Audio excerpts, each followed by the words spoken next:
The vineyard's second harvest. The Napa Valley sun hung low, casting a golden glow across the rows of grapevines that stretched like green veins over the rolling hills. Teresa Alvarez stood at the edge of her old vineyard, her boots sinking slightly into the loamy soil, her silver-streaked hair catching the breeze.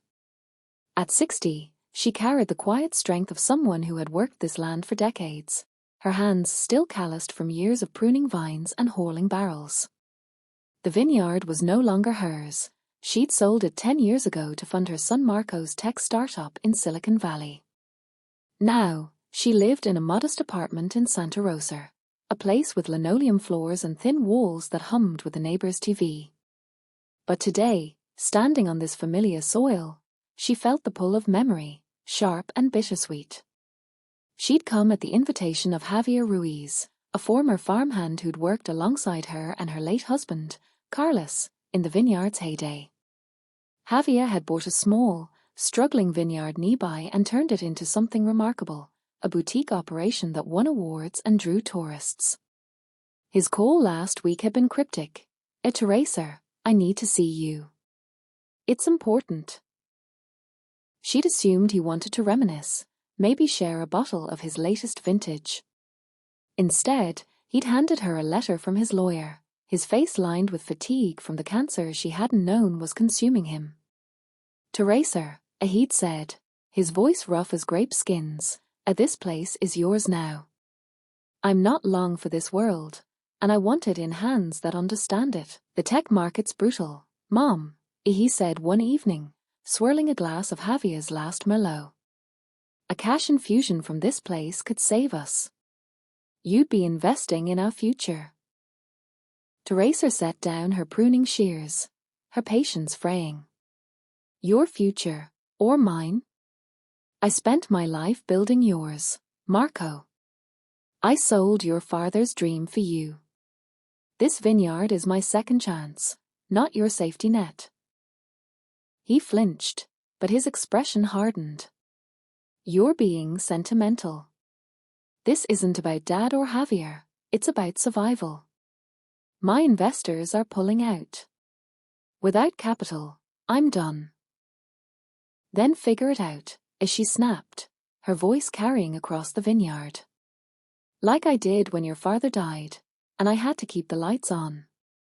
Like I'm doing now. The words hung in the air, raw and unyielding. Marco stormed off, his Tesla kicking up dust as he sped away. Teresa stood alone among the vines, her chest tight with guilt and resolve. She'd raised him to be ambitious, but when had ambition replaced gratitude? That evening, in the winery's tasting room, Teresa found a box Javier had left for her, tucked behind dusty bottles. Inside was a journal, its pages filled with his meticulous notes on vintages, soil conditions, and blending experiments. Tucked between the pages was a letter addressed to her, written in his careful script. Teresa, you and Carlos showed me what it means to love the land, not just work it. You gave me a home when I was a stranger here. This vineyard is my way of giving that back. Don't let it be carved up for profit. Build something that lasts, something for the community, like you always talked about. And don't let that son of yours sell your soul for his next shiny idea. He needs to learn what you already know. Value isn't in money, but in roots. Tears blurred the ink as Teresa read, Javier's words echoing her own buried dreams.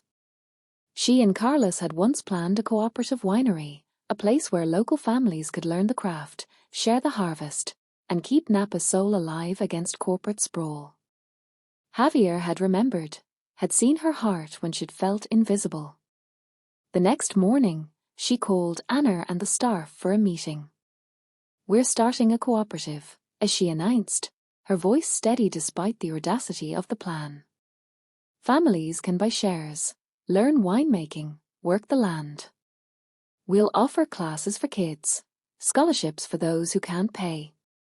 This vineyard belongs to the community now. Anna's eyes lit up. Javier would have loved this. I know families who jump at the chance, migrant workers, small farmers, kids who've never seen a vineyard up close. The plan took shape over weeks, with Teresa diving into permits, grant applications, and community outreach. She reached out to local schools, offering free tours to spark interest in agriculture. The work was exhausting but exhilarating, each step a reclamation of the woman she'd been before sacrifice and loss had dimmed her.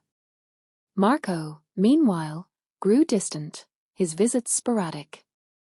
When he did appear, he was sullen, his phone calls with investors tense and clipped. Teresa sensed his desperation but refused to bend. She'd given him her past, this vineyard was her future. One crisp October morning, as the harvest began, Teresa was in the vineyard, helping Anna sort grapes, when Marco's Tesla pulled up. He stepped out, not in his usual polished attire but in jeans and a worn flannel, Carlos's old shirt, she realized with a pang. His face was drawn, shadows under his eyes. "Mom, I need to talk," he said, his voice stripped of its usual confidence. "The startup's done.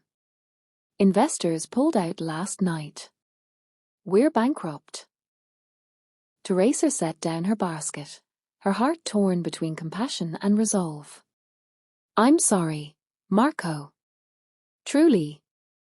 But selling this vineyard won't fix your problems." He looked out at the vines, his shoulders slumping. "I know. I've been an idiot, chasing deals, thinking money would solve everything. I saw what you're doing here, the families, the kids, the way they look at you. It's what you and Dad used to have. I forgot that." The admission hung between them, fragile and raw. Teresa stepped closer, her voice softening. "You didn't forget. You just got lost. It happens. But you're here now." He met her eyes, his own glistening. "I pushed you away, didn't I? Like I was ashamed of where we came from. I'm sorry, Mom.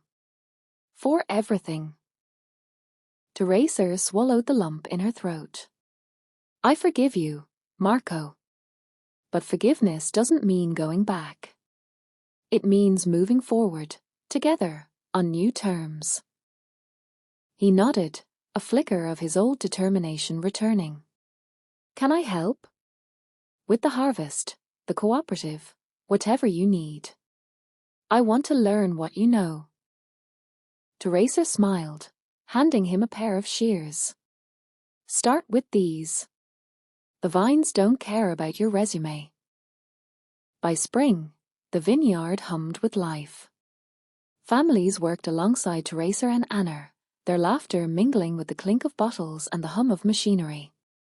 The cooperative's first vintage, a bright, balanced Sauvignon Blanc, was bottled, each label bearing Javier's name in tribute. Marco, now a regular presence, had traded his Tesla for a used pickup, his hands learning the rhythm of the vines. He wasn't perfect, old habits of impatience surfaced, but he listened, asked questions, and stayed for dinner, sharing stories with the workers' children. One evening, as the sun dipped below the hills, Teresa stood with Marco at the vineyard's edge, a glass of their new vintage in hand. The wine was crisp, with notes of citrus and stone, a testament to the land's resilience and their shared effort. "This is what Dad would have wanted," Marco said quietly. "Not just the wine, but the people. The life you're building." Teresa sipped her wine, the taste carrying memories of Carlos, Javier, and the woman she'd rediscovered within herself. "It's what I want, too. A second harvest, for all of us."